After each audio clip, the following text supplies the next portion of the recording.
All students, आज हम आपको बीएससी फर्स्ट ईयर का फर्स्ट पेपर इनऑर्गेनिक केमिस्ट्री के बारे में अध्ययन करेंगे, जिसमें आज का जो टॉपिक है वो है कि जो हमारा क्वांटम संख्याएं हैं वो क्या होती हैं। तो जो क्वांटम संख्याएं हैं और उनके जो प्रकार हैं उनके बारे में आज हम अध्ययन करेंगे कि जो हमारे क्वांटम संख्याएं हैं और उनके जो चार टाइप के क्वांटम संख्याएं होती हैं, जैसे कि मुख्य क्वांटम संख्या, दिगंशी क्वांटम संख्या, चुंबकीय क्वांटम संख्या और चक्रण क्वांटम संख्या के बारे में आज अध्ययन करेंगे।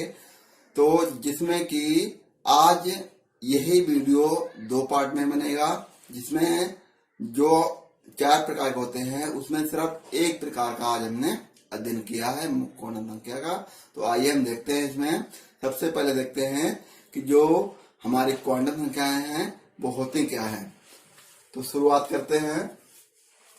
श्रोडिंगर की तरंग समीकरण को हल करने पर तीन संख्याएं प्राप्त होती हैं, जिन्हें n, l तथा m द्वारा व्यक्त किया जाता है। तो जो n है हमारी वो है मुख्य क्वांटम संख्या, l है वो दिगंशी क्वांटम संख्या और m है वो मैग्नेटिक क्वांटम नंबर या चुंबकीय क्वांटम संख्या।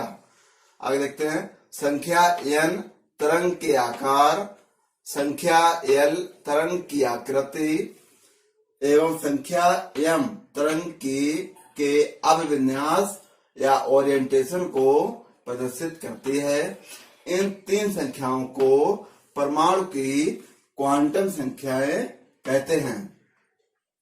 जो हमें तीन संख्याएं यहाँ पर प्राप्त हुई हैं, small n, small l, small m, इन्हें हम क्या कहते हैं? क्वांटम संख्याएं कहते हैं। इनके अतिरिक्त एक और क्वांटम संख्या होती है, जिन्हें हम देखते हैं आगे। इन तीन संख्याओं के अतिरिक्त एक अन्य क्वांटम संख्या भी है, जिसकी व्युत्पत्ति तरंग यांत्रिकी के आधार पर नहीं होती बल्कि स्पेक्ट्रमी आधार पर होती है।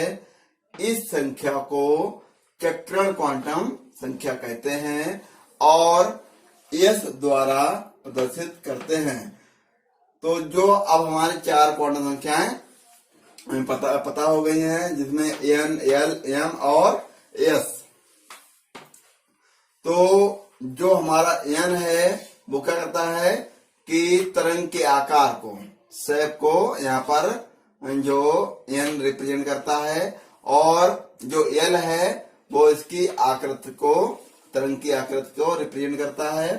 m जो है वो तरंग के ओरिएंटेशन को या अभिविन्यास को प्रदर्शित करता है, और s क्या है हमारा, उसकी चक्रण को रिप्रेजेंट करता है। तो ये जो हमारी क्वांटम संख्याएं हैं चार, इनको हम बारीकी से एक एक करके देखेंगे। तो आज हम जो है मुख्य क्वांटम संख्या या यहाँ पर principal quantum number small n को देखते हैं। जो मुख्य क्वांटम संख्या है उसको हम प्रिंसिपल क्वांटम नंबर भी कहते हैं, और जो मुख्य क्वांटम संख्या है उसे हम स्मॉल n से प्रदर्शित करते हैं। तो आइए हम देखते हैं इसको।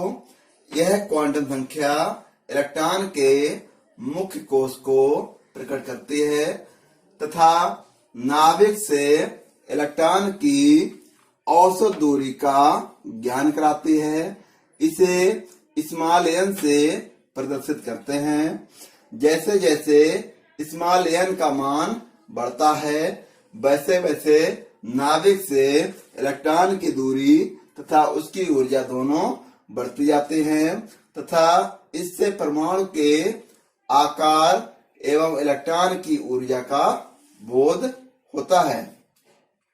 तो जैसे कि हमने यहाँ देखा कि जो हमारी मुख्य क्वांटम संख्या है वो मुख्य कोश को रिप्रेजेंट करती है।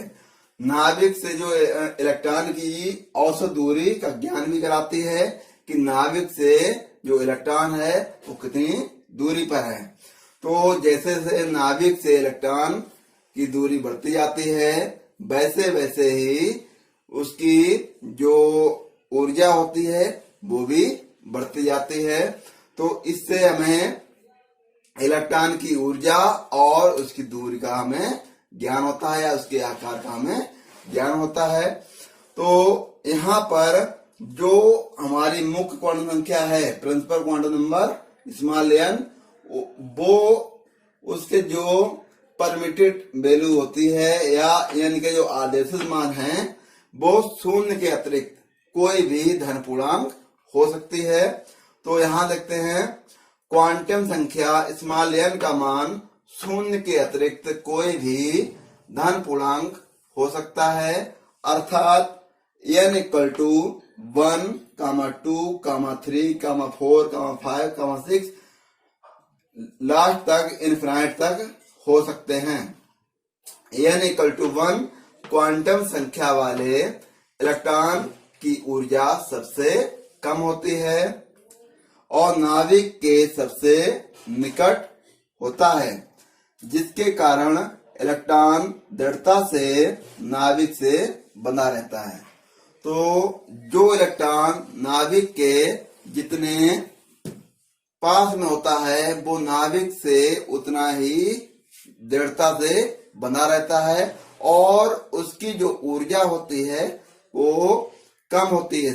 जितने नाभिक के पास में इलेक्ट्रॉन होगा उसकी ऊर्जा उतनी ही कम होती है। और जैसे जैसे नाभिक से इलेक्ट्रॉन की दूरी बढ़ती जाती है, वैसे वैसे जो उसकी ऊर्जा भी परमाणु की बढ़ती जाती है।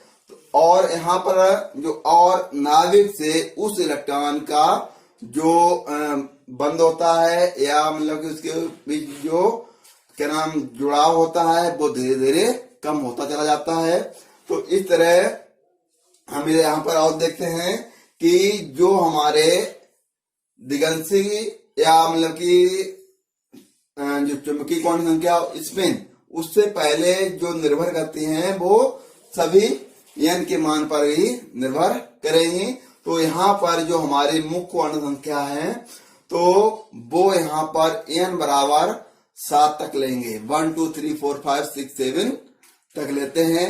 क्योंकि 7 तक इसलिए लेते हैं कि अभी तक जो हमारे एलिमेंट मतलब कि अभी तक हमें प्राप्त हुए हैं और जो हमारी पीरियोडिक टेबल है उसमें 7 ही आवर्त हैं, क्योंकि मुख्य क्वांटम संख्या हमारे आवर्त को ही रिप्रेजेंट करती है। तो यहाँ पर जो ये जो है n का जो आदेशित मान है, n इक्वल टू 1, 2, 3, 4, 5, 6, 7।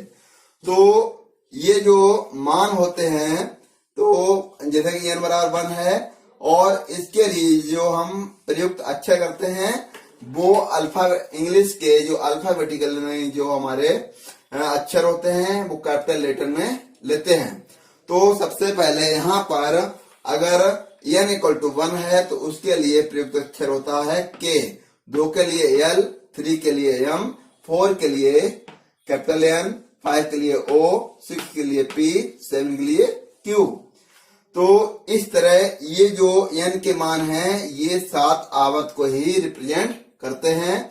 और जैसे जैसे इलेक्ट्रॉन बढ़ते जाएंगे हमारे या मतलब तत्वों की खोज होती जाएगी, वैसे वैसे यहाँ पर इसकी संख्या आगे बढ़ती जाएगी। तो ये जो हमारे n के आदेशित मान हैं, तो जैसे कि और ये चीज है परमाणु के किसी कोष में इलेक्ट्रॉनों की अधिकतम संख्या 2n² हो सकती है, क्योंकि जो हमारे जितने ये मतलब कि आवर्त हैं उनमें इलेक्ट्रॉनों की जो संख्या होती है वो इस पर निर्भर करेगी।